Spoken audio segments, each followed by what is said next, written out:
बरेली में पानी की टंकी गिरने का मामला और अब योगी सरकार का बड़ा एक्शन तैयार है। जिस लापरवाही ने लोगों की सुरक्षा पर सवाल खड़े किए थे, उस पर अब सरकार ने सख्त संदेश दे दिया है।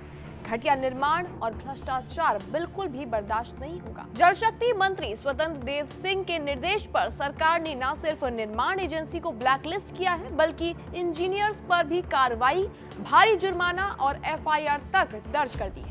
यानी कि साफ संदेश, जनता की सुरक्षा से खिलवाड़ करने वालों पर अब सीधी कार्रवाई होगी। बता दें कि 4 मई बरेली के आलमपुर जाफराबाद विकास खंड में जल जीवन मिशन के तहत बन रही पानी की टंकी अचानक से भरभराकर गिर जाती है।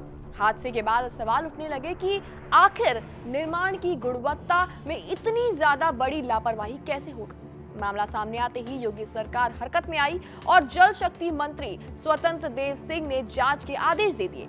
जब जांच समिति की प्राथमिक रिपोर्ट के आधार पर बड़ी कार्रवाई की गई। साथ ही बता दें कि सरकार ने निर्माण एजेंसी एनसीसी लिमिटेड को ब्लैकलिस्ट कर दिया है। यानी कि अब ब्लैकलिस्टिंग के दौरान कंपनी का कोई भी यहां पर सरकारी काम उनको नहीं मिलने वाला। और सिर्फ इतना ही नहीं, third party inspection agency BLG construction को भी काली सूची में डाल दिया गया है।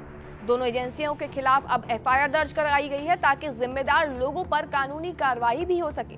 बता दें कि योगी सरकार ने ये साफ कर दिया है कि कार्रवाई सिर्फ कंपनियों तक सीमित नहीं रहेगी। बता दें कि परियोजना में लापरवाही बरतने पर बरेली की अधिशासी अभियंता कुमकुम समेत 3 इंजीनियर्स को निलंबित कर दिया गया है। तो वहीं आउटसोर्सिंग के जरिए तैनात 2 सहायक अभियंताओं को सेवा में भी उनकी समाप्त कर दी गई है। इसके अलावा थर्ड पार्टी निरीक्षण एजेंसी के स्थानीय इंचार्ज को भी तत्काल प्रभाव से हटा दिया गया है।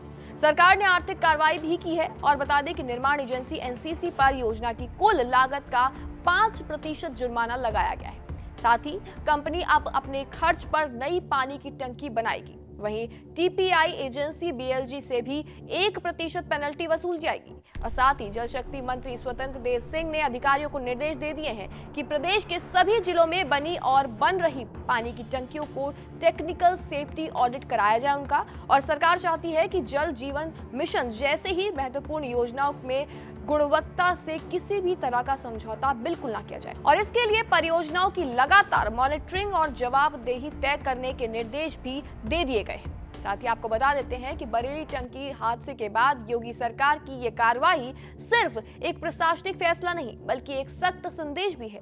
संदेश ये है कि जनता की सुरक्षा और सरकारी योजनाओं की गुणवत्ता पर अगर किसी ने लापरवाही की तो कार्रवाई सीधे ब्लैकलिस्ट, सस्पेंशन और एफआईआर तक पहुंचेगी। और यही वजह है कि अब सरकार काम भी और जवाबदेही भी के मॉडल पर लगातार आगे बढ़ती नजर आ रही है।